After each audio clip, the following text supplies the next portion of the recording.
వర్షాపాతం నెలకొంది. లాస్ట్ 20-30 ఇయర్స్గా కూడా ఇంత అన్ని రిజర్వాయర్స్ నిండిపోయి ఆల్మోస్ట్ మన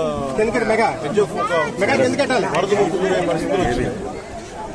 ఇది వైఎస్ఆర్ కాలనీ చూసాం లోపలికి వెళ్ళి మొత్తం చూస్తే మేజర్ ఈ కాలనీ ఒక సమస్య ఏంటంటే ఇది లోతట్టు ప్రాంతంలో ఇచ్చారు. 4 అడుగుల లోతు. ఇది దాదాపు ఒక మార్కెట్ ప్రైస్ అంటే మన రిజిస్ట్రేషన్ ప్రైస్ ఒక 13 లక్షలు ఉంటే దాదాపు ఒక 33 లక్షలు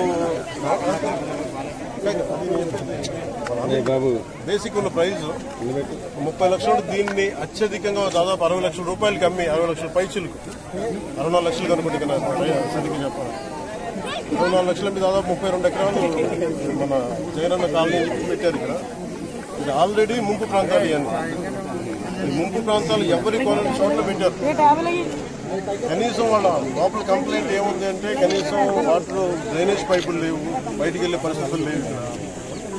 ఇది మనం మీకు చెప్పినట్టు కదా బుడమేరు ప్రాంతం అంతా కూడా ఇలాగే పరివాహక ప్రాంతాల్లో లోతట్టు ప్రాంతాలు ఎక్కడైతే నీళ్లు అవంతరాలు లేకుండా ఎలా సాగాలో అలాంటి చోట్ల లేవు. అలాంటి చోట్ల ఇల్లు కట్టేయడాలో లేదంటే స్థలాలు ఇచ్చేయడాలో ఆక్రమణలో గురై ఇదంతా పరిస్థితి. అలాగే దీనికి సంబంధించి పొలాల గట్ల మీద దాదాపు ఇది ఎవరు చెప్తా ఉన్నారు నాకు 2 లారీలు వెళ్ళే ఏరియా రోడ్డు ఇది ఎన్క్రోచ్మెంట్ జరిగి దాదాపు మొక్కలు వేసేసారు. అది కూడా కొంచెం క్లియర్ చేసి ఇబ్బంది ఉండదు అనేది చెప్తా ఉన్నారు.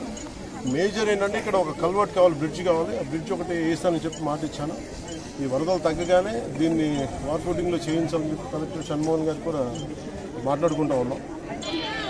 ఇదేంటంటే ఇది మనం ముందున్న ఇదేనంటే ఇప్పుడు ఎవరు చేశారు ఏం చేశారు ఇది అది మేము పొలిటికల్గా మేము మాట్లాడుకుని తెలియజేస్తాం. కానీ ప్రస్తుతం ఇక్కడికి వచ్చింది ఎంత ప్రిపరేషన్ ఉంది.